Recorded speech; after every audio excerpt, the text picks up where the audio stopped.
മലയാളത്തിൽ വെടിയുക എന്ന് പറഞ്ഞതിനെ അറബിയിൽ ഒന്നുകൂടെ നന്നാക്കി പറഞ്ഞാൽ ഉപേക്ഷിക്കുക. ഉപേക്ഷിക്കുക എന്നതാണ് ഹിജ്റയിൽ നിന്ന് നമ്മൾ പഠിക്കേണ്ടത്. എന്താ ഉപേക്ഷിക്കേണ്ടത്? എല്ലാം. നമുക്ക് ദിക്റെല്ലാം കഴിയും. ഇന്നിപ്പോ നമ്മൾ സൂറത്തുൽ കഹ്ഫ് ഓതിയാലുകൾ നമ്മൾ വെള്ളിയാഴ്ച നിസ്കരിക്കാവുന്നവരാണ്. ഒരുപാട് അനേകായിരം ദിക്ർ ചെല്ലുന്നവരാണ്. ദിക്ർ ചെല്ലാൻ നമുക്ക് കഴിയും, സ്വലാത്ത് ചെല്ലാൻ നമുക്ക് കഴിയും, നിസ്കരിക്കാൻ കഴിയും, നോമ്പനുഷ്ഠിക്കാൻ കഴിയും. പക്ഷെ തർക്ക് ചെയ്യാൻ കഴിയുകയില്ല. അതെല്ലാ വിഷയത്തിലും അങ്ങനെയാണ്. ഉപേക്ഷിക്കാൻ കഴിയണം. നമുക്ക് പലതിനോടും വിട പറയാൻ, വേണ്ടെന്ന് വെക്കാൻ. അത് സമ്പത്താവാം, അത് സൗകര്യങ്ങളാവാം, അത് ചില സന്ദർഭങ്ങളും സമയങ്ങളും ആവാം. ഉപേക്ഷിക്കാൻ കഴിയുന്ന ഒരു തലത്തിലേക്ക് എത്തുമ്പോഴാണ് അവന് സുഹൃത്തിലേക്ക് എത്തുക. ഹിജ്റ സുഹൃദാണ്. മക്കത്തുൽ മുക്കറമയിൽ വലിയ പ്രയാസം ഉണ്ടാകുമ്പോ, വലിയ ബുദ്ധിമുട്ടുണ്ടാകുമ്പോ ആ ഭാഗം ഞാൻ വിശദീകരിക്കുന്നില്ല. അപ്പോഴാണ് ഹബീബായ റസൂലുള്ളാഹി സ്വല്ലല്ലാഹു അലൈഹി വസല്ലം തങ്ങൾ ഒരു സുഹൃത്തിന് വേണ്ടി, ഒരു ത്യാഗത്തിന് വേണ്ടി സയ്യിദുനാ അബൂബക്കർ സിദ്ദീഖ് റളിയല്ലാഹു അൻഹുവിന്റെ അടുത്ത് പോയിട്ട് നമുക്ക് ഹിജ്റ പോവാൻ സമയമായിട്ടുണ്ടെന്ന് പറയുന്നത്. അങ്ങനെയാണ് ഹിജ്റയ്ക്ക് വേണ്ടി പരിശുദ്ധ റസൂൽ ഒരുങ്ങുന്നത്. എല്ലാം ഉപേക്ഷിച്ച മുഹാജിറുകൾ, എല്ലാം ഉപേക്ഷിച്ചവർ, എല്ലാം ഉപേക്ഷിച്ചുകൊണ്ട് നടന്നു മദീനത്തുൽ മുനവ്വറയിലേക്ക്. ഒരുപാട് പ്രയാസങ്ങൾ സഹിച്ചുകൊണ്ട്, തന്റെ ജീവൻ പോലും അപകടകരമാം വിധം നടന്നുപോയി മദീനത്തുൽ മുനവ്വറയിലേക്ക് മുത്തു മുഹമ്മദ് മുസ്തഫ സല്ലല്ലാഹു അലൈഹി വസല്ലം. അതാണ് ഹിജ്റ. മറ്റൊന്ന് ഹിജ്റയ്ക്ക് പറയുന്നത് മൂസ അലൈഹി സ്വലാത്തു വസ്സലാം ഫിർഔനിൽ നിന്ന് പോകുന്നതും മുഹറം 10 അതുകൊണ്ടും അതും ഒരു പുതിയ ലോകത്തേക്ക് എല്ലാം ഉപേക്ഷിച്ചുകൊണ്ട് പോവുക എന്നതാണ്. എന്താണ് സയ്യിദുനാ ഉമർ ഇബ്നുൽ ഖത്താബ് റളിയല്ലാഹു അൻഹു ഹിജ്റ എന്ന കലണ്ടർ ഇങ്ങനെ മുഹറത്തെ ആക്കി. അതായത് ഹിജ്റ ഇവിടെ നിന്ന് തുടങ്ങി ഹിജ്റ എന്ന പേരാവട്ടെ കലണ്ടറിന് എന്ന് പേര് വെക്കാൻ പോലും ഒരു മനുഷ്യന്റെ അവസാനത്തിൽ നിന്നൊരു പുതിയ തുടക്കം, ഒരു പുതിയ മാറ്റം, ഒരു പുതിയ രീതി അവരിൽ കൊണ്ടുവരാനാണ്. എന്താണ് തർക്ക് ചെയ്യുക? ഇതിനെ പരിശുദ്ധ ഖുർആനിൽ സൂറത്തുൽ ബഖറയിലെ 4 ആയത്തുകൾ കൃത്യമായിട്ട് വിശദീകരിച്ച് കൃത്യമായിട്ട് 2 തരം ആളുകളെ സൂറത്തുൽ ബഖറയിൽ 204 മുതൽ 207 വരെയുള്ള വചനങ്ങളിൽ 2 തരം ആളുകൾ. നിങ്ങൾ ആലോചിച്ച് നോക്കി, 4 ആയത്തിൽ നമ്മളെ എത്രയോ മോശക്കാരൻ. അല്ലാഹുവിന്റെ പരിശുദ്ധ ഖുർആൻ പറയാണ്, വമിനൻ നാസി മൻ യുഅ്ജിബുക ഖൗലുഹു ഫിൽ ഹയാത്തിദ് ദുനിയ വയശ്ഹദുല്ലാഹു അലാ മാ ഫീ ഖൽബിഹി വഹുവ അലദ്ദുൽ ഹിസാബ്. പരിശുദ്ധ ഖുർആൻ അങ്ങനെ പറയാണ്, വമിനൻ നാസി മൻ യുഅ്ജിബുക ഖൗലുഹു ഫിൽ ഹയാത്തിദ് ദുനിയ. ചില ആളുകളുണ്ട് അവരെ ഖൽബിൽ അല്ലാഹുവിനെ സാക്ഷി നിർത്തി അവർ പറയും, മുഹമ്മദേ സല്ലല്ലാഹു അലൈഹി വസല്ലം, ഞാൻ അശ്ഹദു അല്ലാ ഇലാഹ ഇല്ലല്ലാഹ് ചൊല്ലിയ മുസ്ലിമാണ്, മുഅ്മിനാണ്, ഞാൻ അങ്ങനെ ജീവിക്കുന്ന ആളാണ്. നമ്മളൊക്കെ അങ്ങനെയാണ്. നമ്മൾ പറയും എന്റെ പേര് ഇന്നതാണ്, ഞാൻ ഇങ്ങനത്തെ ആളാണ്. അവന്റെ കൽബോട് അങ്ങനെ പറയും, അവന്റെ കൽബിന്റെ ഉള്ളിൽ ഇന്നതൊക്കെയാണെന്ന് പറയും. അവൻ അനർത്ഥൻ, അവൻ ഇടപെടുന്നവരെയൊക്കെ തർക്കിക്കുന്നവനാണ്. അവൻ എല്ലാ സ്ഥലങ്ങളിലും തർക്കത്തിന്റെ രാജാവാണ്. അവൻ ഇടപെട്ടവിടെയൊക്കെ തർക്കമുണ്ടാവും, മസ്ലഹത്താവേണ്ടവിടെയൊക്കെ തർക്കമുണ്ടാവുക. ഓൻ തർക്കിക്കുകയും ചെയ്യും, ഓനെ കൊണ്ട് തർക്കമുണ്ടാവുകയും ചെയ്യും. ഖുർആൻ പറയുന്നത് എന്നിട്ടോ ഓനെ പറയാൻ നല്ല വർത്താനൊക്കെ പറഞ്ഞിട്ട് നമ്മുടെ മുമ്പിലൊക്കെ പറയും, ഞാൻ മുസ്ലിമാണ്, ഞാൻ അതൊക്കെ വളരെ ഉഷാറാണ്, ഞാൻ ഇതാ നിസ്കരിക്കുന്നു, എന്റെ സുജൂദ് വെക്കുന്നത് എനിക്ക് കൃത്യം. അങ്ങനെ അവന്റെ പോരിശ പറഞ്ഞു,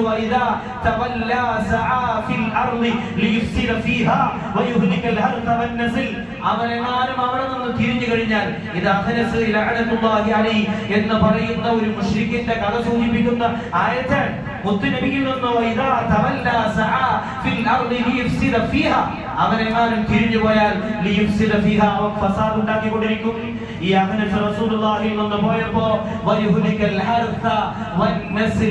അവൻ കൃഷികളെ നശിപ്പിക്കാൻ തുടങ്ങി. പാവങ്ങളെ കൃഷികളെയൊക്കെ നശിപ്പിച്ചു. കളഞ്ഞു. ഒരിക്കലും ഈ ഫസാദിനെ അല്ലാഹു ഇഷ്ടപ്പെടുകയില്ല. ഇതിനെ തഫ്സീറിൽ ഇതിനെ വിശദീകരിച്ചുകൊണ്ട് മഹാന്മാര് പറയുന്നു, നല്ലത് പറയുന്ന സദസ്സിൽ അവൻ കേട്ടിരിക്കും, അവൻ ദിക്ർ ചൊല്ലും, അവൻ നന്മയിൽ ഊട്ടപ്പെട്ടവനാകും. അവിടെ നിങ്ങോട്ട് പുറത്തിരിഞ്ഞാൽ അവൻ തർക്കങ്ങൾ ഉണ്ടാക്കലായി, അവൻ ഫിത്നകൾ ഉണ്ടാക്കലായി, അവൻ ഫാജിനാൻ.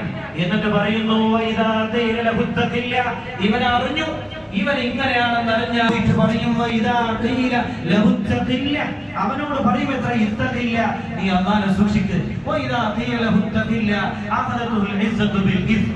അങ്ങനെ എങ്ങാനും ഒരാൾ അവനോട് വന്ന് പറയും നീ അല്ലാഹുവിനെ സൂക്ഷിക്ക്, നീ ശ്രദ്ധിക്കട്ടോ, നിന്റെ ഈ സ്വഭാവം ഒന്നും ശരിയല്ല, നിന്റെ ഈ നിസ്കാരം കൊണ്ടൊന്നും കാര്യമില്ല, നിന്റെ ഈ നോമ്പ് കൊണ്ട് കാര്യമില്ല, ചെയ്യേണ്ടവർക്ക് ചെയ്യേണ്ടതുപോലെ ചെയ്യേണ്ടത് ചെയ്താൽ മാത്രമേ ഇതൊക്കെ പരിപൂർണമാവുകയുള്ളൂ എന്നൊക്കെ ഒരു ഉപദേശം അവന് കൊടുത്താൽ അത് ഏത് രീതിയിലാവട്ടെ, കുടുംബ ബന്ധങ്ങളിലാവാം, മാതാപിതാക്കളുടെ അനുസരണയുടെ കാര്യത്തിലാവാം, മക്കളെ ശ്രദ്ധിക്കുന്ന കാര്യത്തിലാവാം, ഏത് വിഷയമാവട്ടെ, അങ്ങനെ പറഞ്ഞാൽ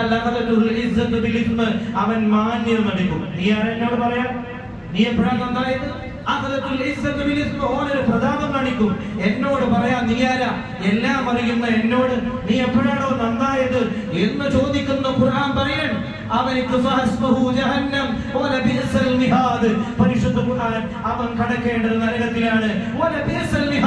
അവൻ നരകത്തിൽ മാത്രമേ കടക്കുകയുള്ളൂ എന്ന് പരിശുദ്ധ ഖുർആനിലെ സൂറത്ത് ബഖറയിലെ 206-ാമത്തെ വചനം ഈ ഒരു തരക്കാരെ കുറിച്ച് ഖുർആൻ പരിചയപ്പെടുത്തിയാണ്. ഇങ്ങനെയാവാൻ പാടില്ലെന്ന്. അടുത്ത ആയത്ത് എന്താണ്? വല്ലാത്തൊരു വചനമാണ്. ആ കൂട്ടത്തിൽ അല്ലാഹു നമ്മളെ പെടുത്തട്ടെ, ആ കൂട്ടത്തിൽ അല്ലാഹു നമ്മളെ പെടുത്തട്ടെ. ഈ ആയത്ത് ഇറങ്ങാൻ പോലും കാരണം മഹാനായ സുഹൈബ് റളിയല്ലാഹു അൻഹു ആണ്. ഈ ആയത്തിന് ഹിജറയുമായി ബന്ധമുണ്ട്. മക്കത്തുൽ മുകറമയിൽ സുഹൈബ് റളിയല്ലാഹു അൻഹു ദരിദ്രാവസ്ഥയിൽ കഴിയുമ്പോൾ അദ്ദേഹം എല്ലാം വെച്ച് പിടിച്ച് വലിയ മുതലാളി, വലിയ വലിയ സമ്പന്നനായി മാറി സുഹൈബ് റളിയല്ലാഹു അൻഹു. അദ്ദേഹത്തിന്റെ ജോലി പോലും രത്ന കച്ചവടമായിരുന്നു. അതിനോളം വലിയ മുതലാളി, അതിനോളം വലിയ പവറുള്ള ആളായപ്പോ അദ്ദേഹം മക്കയിൽ നിന്ന് മദീനത്തേക്ക് പരിശുദ്ധ റസൂലിന്റെ സമീപത്തേക്ക് പോകാൻ വേണ്ടി തീരുമാനിച്ചു.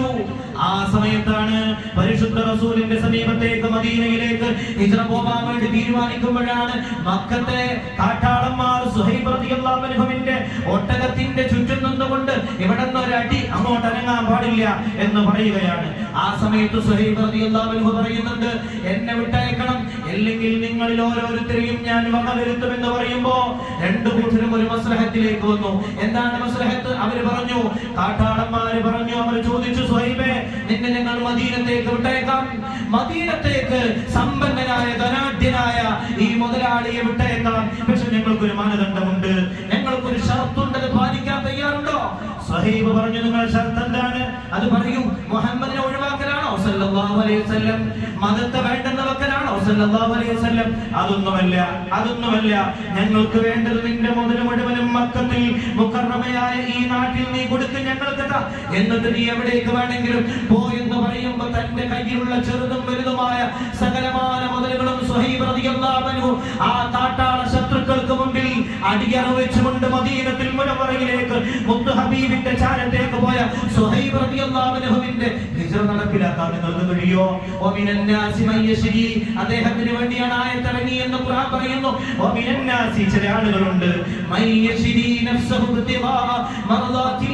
അല്ലാഹുവിന്റെ തൃപ്തിക്ക് വേണ്ടിയിട്ട് അവരെല്ലാം വിട്ടേക്കും.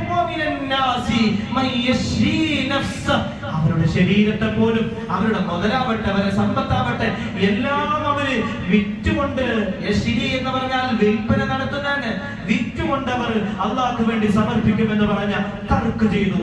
സുഹൈബ് റളിയല്ലാഹു അൻഹു തന്റെ മുഴുവനും തർക്ക് ചെയ്തു ഉപേക്ഷിച്ചു പോയി മദീനത്തുൽ മുനവ്വറയിലേക്ക് ഹിജ്റക്ക് പോയി. ഈ വരുന്ന സുഹൈബ് റളിയല്ലാഹു അൻഹുവിനെ കാത്തിരുന്നുകൊണ്ട് മദീനത്തുൽ മുനവ്വറയിലേക്ക് ഹിജ്റ വരുന്ന സുഹൈബിനെ കാത്തിരിക്കുകയാണ് ഹബീബായ റസൂലുള്ളാഹി സ്വല്ലല്ലാഹു അലൈഹി വസല്ലം തങ്ങളും സഹാബാക്കളും.